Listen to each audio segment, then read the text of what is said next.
Next, of course, we want to talk about the revised national environmental regulations for Nigeria. In September last year, the federal government gazetted the National Environmental, Electrical and Electronic Sector Regulations. The principal thrust of this regulation is to prevent and minimize pollution from all operations and ancillary services of the electrical electronic sector. You know them, your so-called electrical and rewire. Computer. Yeah. So the regulation covers both new and used electrical electronic equipment, and it's also anchored on the 5 R's: reduce, repair, reuse, recover, and recycle as the primary drivers of the sector. There's a lot to unpack on that, and let's have this conversation with two ladies with us this morning. Ibukun Faloye is e-waste producer responsibility of Nigeria. Thank you so much for joining us this morning. Thank you so much for having me. As well as Ezinwanye Udechukwu, head port operations, Lagos Liaison Office of NESREA. Thank you for joining us today. Thank you. Be it known unto thee that some people are hearing about NESREA for the first time. So, tell us about NESREA. NESREA is a short for the National Environmental Standards and Regulations Enforcement Agency. It's a parastatal of the Federal Ministry of Environment. It came into establishment in 2007 by the NESREA Establishment Act, which was amended recently.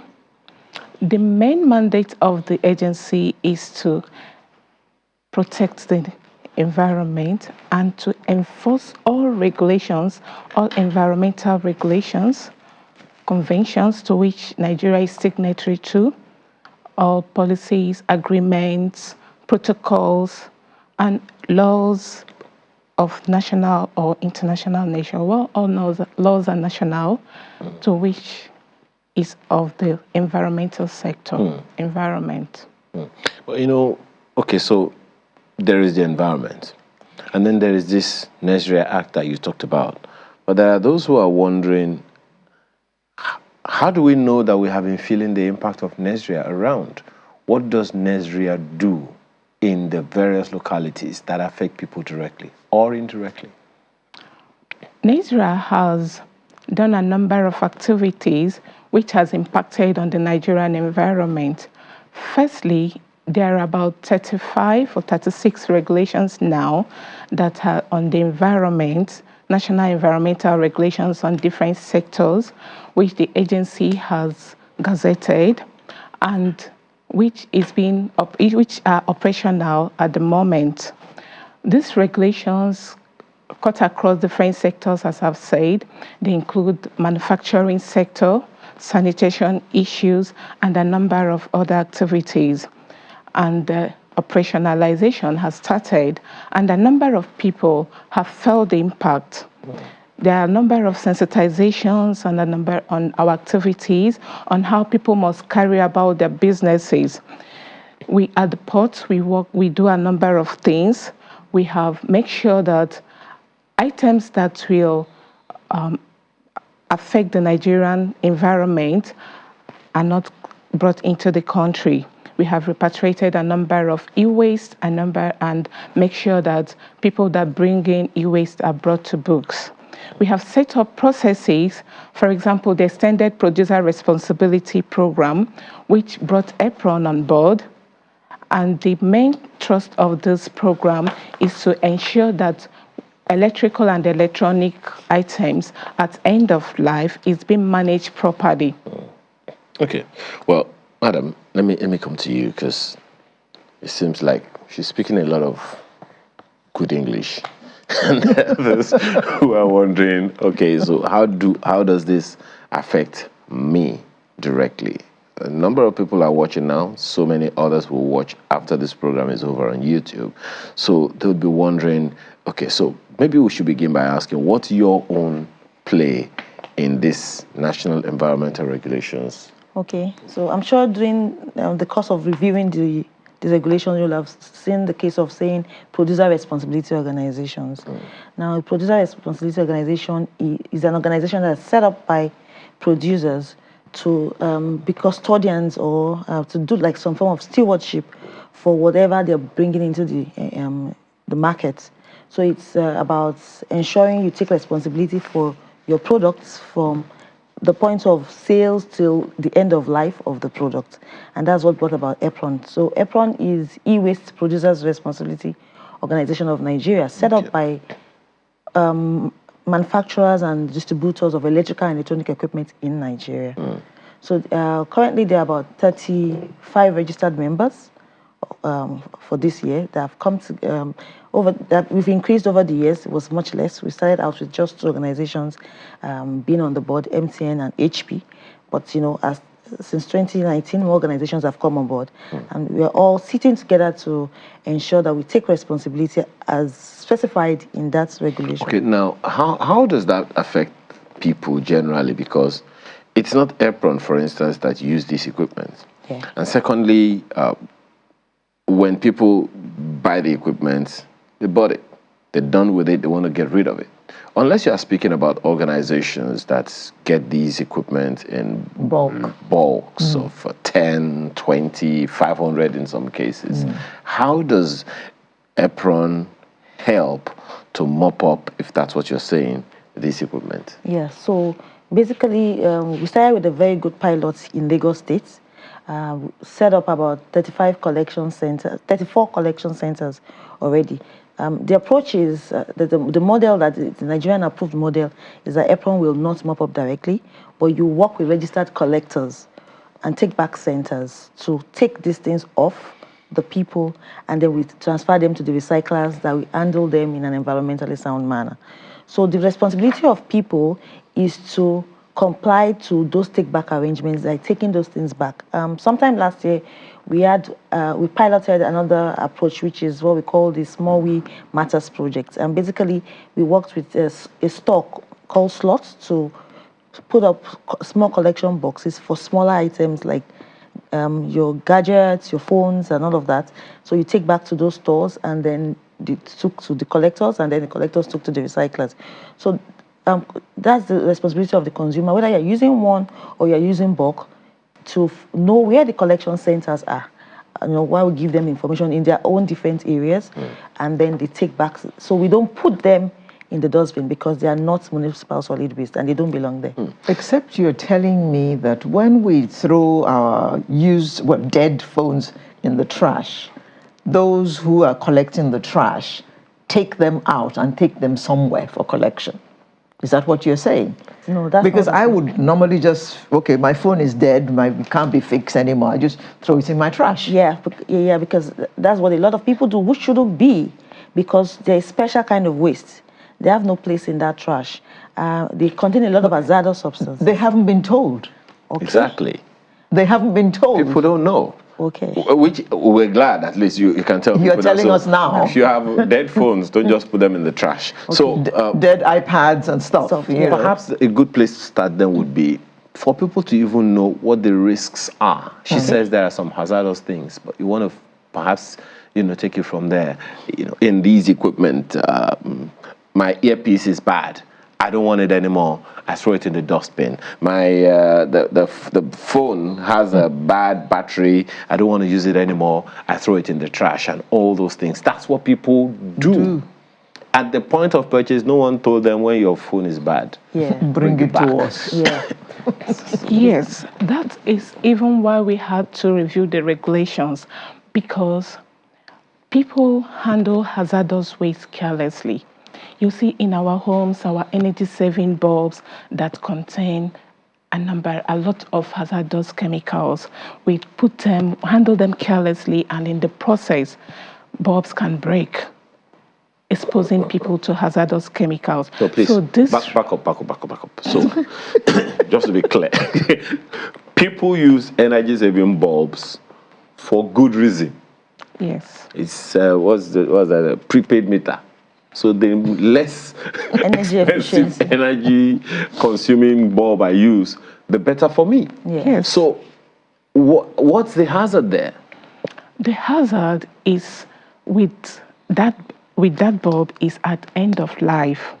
Okay, when it's done Yes. when it's bad? Yes, at end of life. So the regulation now has made it mandatory for people that produce this item, and in the regulation, a producer is described not just as the original equipment manufacturer, it also means somebody that is his representative, the importer, the dealer, the assembler. Anybody that is representing the manufacturer is a producer. So in this regulation, the producer has been made to bear responsibility for managing that product at end of life. Because when you bought a bulb, you bought it with the intent of saving your energy, which is still good for the environment. So when you finish using it, it has served the purpose for which you have bought it. No, So when it blows, when it's not working anymore. Yes, That's when yes, that is at end of life. you cannot retire on me unless it has. Okay, at end of life, you have paid for what you bought. So it is the responsibility of the producer to ensure that this item does not constitute nuisance or hazard to the environment. How does it do that? Now we've taken it up to make we're having consultative meetings with a number of them. Speak to how does that dead bulb, how does it constitute a hazard to me, the user? If, for example, in the course of handling it, you throw it about or you toss it about and that item gets broken, there are a number of chemicals which shouldn't have been released into the environment and which could also be hazardous to both you and people around you. Ezinwanyi, I can tell you for free that when you buy, for instance, an energy-saving bulb, Easy bulb. the guy who's selling it doesn't tell me what to do. That's it. The guy knows. When at the expiration of the life of that bulb, Yes. he doesn't know. So he doesn't pass that information on to the buyer. So you are telling us now, but we didn't know this. What should we do with our expired bulbs or telephone batteries? Yes. The first thing is take it to a collection center. We have a number of these registered collection centers. In fact, the regulation has How do we find out where they are? EPRON is here. Okay. Because there are a list of collection tell us centers. shortly. But the guy that sold the battery to you did not tell you because he himself does not know. So if the person, the dealer, if we now make it mandatory for him to set up a process to retrieve these items back, it will not be voluntary again. It will be mandatory. And because this regulation has been gazetted, we can now enforce it. So Computer Village, here you come to go and educate all of them in Computer Village. Yes, to tell us when they are selling products to us, what we should do with them at the end of those products' lives, right? Yes. Absolutely. Okay. Yes. Madam, you will tell us all the things that she said. But first of all, list to us. You've told us some. Those things that come under this e-waste producer responsibility, thing that you're talking about. What are these products? You've told us about the phones or digital equipment. You've told us about energy-saving bulbs. Which other ones? Yeah, it's not just energy-saving bulbs. I can see a lot of them here. No, these ones are not dead. Yeah, they will eventually get to their end of life. Refrigerators, ATM machines, you know about the telephones, you know about the X-ray machines in hospitals. So if my fridge is not working anymore, yes, I should call you. Yes, you should call the collection center. You can call me. We just throw them out on the side of the road. Which shouldn't be, because when you look into those fridges, by the time they get to the end of life, they have like some refrigerants there that can escape into the environment. Some what are the ozone implications of those things getting into the human body? a lot of them are carcinogenic. Okay. Yeah, some are carcinogenic, some are endocrine depleting substances. So, for instance, Please speak English. Yeah, let me say it. Let me break it down. Let me take a very good example. Let me take your tablet device or your laptop. You find out that if you plug your laptop for hours, it doesn't catch fire. even though it's hot. Now it's been insulated with some sort of plastics that we have what we call brominated flame retardants, so it will make it catch fire. Now those brominated flame retardants are substances that is doing a good job there, not letting it catch fire, but they are endocrine depleting substances for people. When they get into the body, they stay in the fatty tissues and cause a lot of damage for human infertility and all those kind of things. So it means that those substances cannot just be in the environment. environment. Yeah, it will leach. It finds its way to the dump sites, which is what we have in Nigeria, and then the leach has other substances, and those go into underground water for us. It goes into surface water. It goes into the food that we eat because it's on the soil that the plants we take up as nutrients, and then we invariably go back eating those things. And then even when it goes into the water, that's what the fishes, where they dwell. So it deposits. And we still eat the fish. And we eat the fish. So basically, this is a time I'm happy we need to create a lot of awareness about these things and let people know the implications of just doing these things continuing in the usual manner. We can't do that. No business as usual scenario. We have to change now to put it using formalized channels of taking them to the collection centers. Okay. Yeah. Okay. Your organization, I assume, is responsible for creating awareness for all this. Absolutely. Yeah? And like I said to her, Computer Village, here we come. How well is your awareness drive going? Because from this explanation you just given, this is a very important issue because it affects our lives. Absolutely. If we eat plants that have grown in those places, we are going to die slowly. If we drink water that has been contaminated by things that have been thrown into them, we are dying slowly. So how well is your awareness going to make those who sell these things aware so that they can tell us, the buyers? Okay, so realistically, there's a lot of improvement that we need to do on the part of our awareness. And essentially what has been deterring us is the fact that a lot of producers have not come on board. The responsibility of the organization is to use producers' funds, collectively, to raise awareness, collectively, to do the collection and do the recycling. But we've had it in such a way that producers have refused to come on board, essentially because there's nothing making it mandatory. But now with the Gazette? Now with the Gazette, this is a very recent development. With these Gazettes now, then there's nowhere for anyone to hide. And then it has defined the penalties and it has made it mandatory for all producers to come on board and join, and then we can actually achieve this purpose or this aim, which is the aim of the organization, to implement the EPR and then ensure environmentally sound management of electronic waste in Nigeria. Now, this goes back, Mrs. Udechukwu, to what you were saying the other time. Nigeria hasn't, I don't know, to the best of my knowledge, really started producing these mobile phones and technology gadgets, fridges, and the rest of it. So that means that they are all imported, right? We're assembling. Mostly, yeah. We assemble, Yes. but we do not produce. We do not manufacture. We do not manufacture. Yeah. All the things that are going to be assembled, they come from wherever else.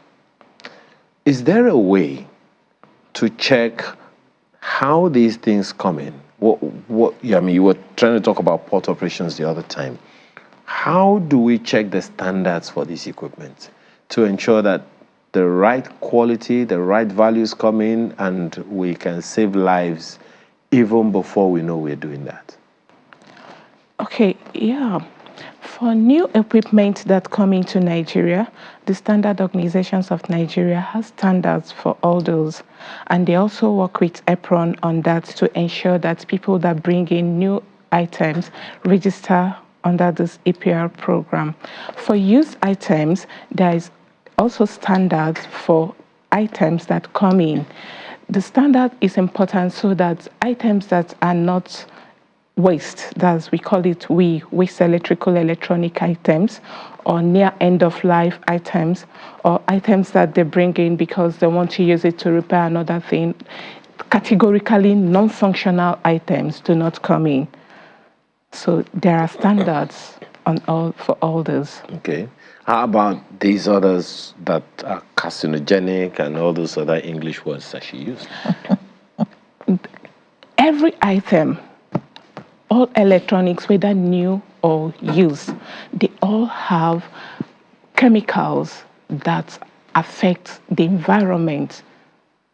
So what is important is safe management of these items in a sustainable manner at end of life. So educate the viewer now. Who is using a phone? Whether now or towards end of life. In fact, some people don't want their phones to die because they can't afford to get another one. There is a hypothesis in my head about the lifespan of a phone. Is there a lifespan? Let me even ask you, is there a lifespan for any of these equipment? Yes, of course. Okay. The manufacturers will have warranty and they will know how long it would last. If you buy a laptop, no matter how well you use it, you can't expect to use the laptop indefinitely. Okay. It will definitely come to end of life. Like so 3 years, 4 years? Yes, whether you manage it, you can manage your laptop to 10 years. That is your business, depending on how you use it. In fact, one of the 5 R's you would have seen is to repair. We try to encourage people to reuse, to repair, so as to reduce the volume of waste in our environment. So if we can repair things that are within, not bringing in bad things because we want to repair them, no, those ones are already non-functional. Don't bring in non-functional items. We encourage repair. You can reuse things that you're not using. You can give it out to other people, charities, schools, people that cannot afford it. Try to repair to reduce the amount of waste that go into the environment. But by the time the thing comes to an end of life that they cannot be used, don't give them to scavengers. Because scavengers, all these people that move about, don't give it to scavengers, even though we are trying to also formalize the activities because they are important stakeholders in the value chain. In the collection value chain. Yes, the important stakeholders. We also try to train them, to tell them, don't dismantle these items yourself, because by dismantling them, they expose themselves to hazards. Okay. Now, in parentheses, all those desktops that were used in those days have been discarded because new models have come out, more fashionable models. What would you say happened to all those first generation desktops? To tell you the truth, e-waste business is good business when it is done the right way. In fact, Madam will tell you, it is called urban mining. In fact, it is estimated that the value of gold in 1 ton of computer is more than, like laptops and other accessories, ICT materials, is more than what you get in 1 ton of gold ore. So that is Madam, to tell can you please explain that? What do you do with this discarded stuff? Okay, so essentially she's telling you that in mining used electronic end of life electronic equipment, there's potential for resource recovery from it, and then it can be used to make other products. So there's a business side, there's a treatment side in the aspect of the recycling. We talked about the hazardous substances, and in it there are also valuable substances that the recyclers harvest and put back into used to do a lot of other things. So it's so a business. Even though they're called e-waste, they can actually charge you some money for them, right? No, there's an incentive that is supposed to be paid for every e-waste that you take back.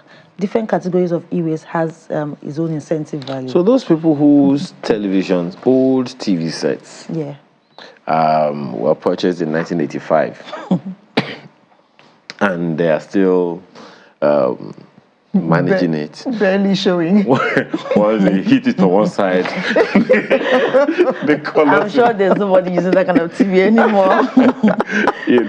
So I'm guessing that includes old TV sets, old music equipment, and all of those Yes. things in the houses and all.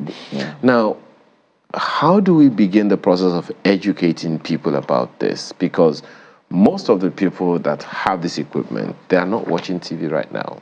They may never see this conversation that we're having. So just as she asked you about, the educating, the education part of it, what has your experience been in terms of giving people first-hand information about this equipment, and what has been the feedback? Okay, so one thing I've seen is that surprisingly, a lot of people, a number of people know about e-waste, but a lot of people do not even know. They've not even heard the word e-waste before, because sometimes we did some vox pop to see the level of awareness, and people are like, what does that mean? And surprisingly, you hear that from students who went to university, and a lot of people, if people in university don't know what e-waste is, so you know that the knowledge gap is quite wide. But the awareness has to be different approaches. One size cannot do it all, because like you mentioned, some people are not watching us right now. Some people will see later on YouTube. So we right now we focus a lot on social media, because that's what's more affordable for us. Yes. Given the current situation of the organization. But once we get fully funded, we have a very good communication strategy that we hope to deploy across the country. And we hope to expand our collection centers this year to a minimum of 8 states, collection centers. And how many do you have at the moment? At the moment, it's just Lagos, one collection in Abuja, center in Abuja, and one in Port Harcourt. Okay, so those in Lagos, where is the collection center? There are different places. We have in Computer Village, we have in How Sule. can people get information about that? Okay, so they can go to any of our social media, and those we also have it on our website. What's the name? www.epron.org.ng. EPRON is EPRON.ng. .org.ng.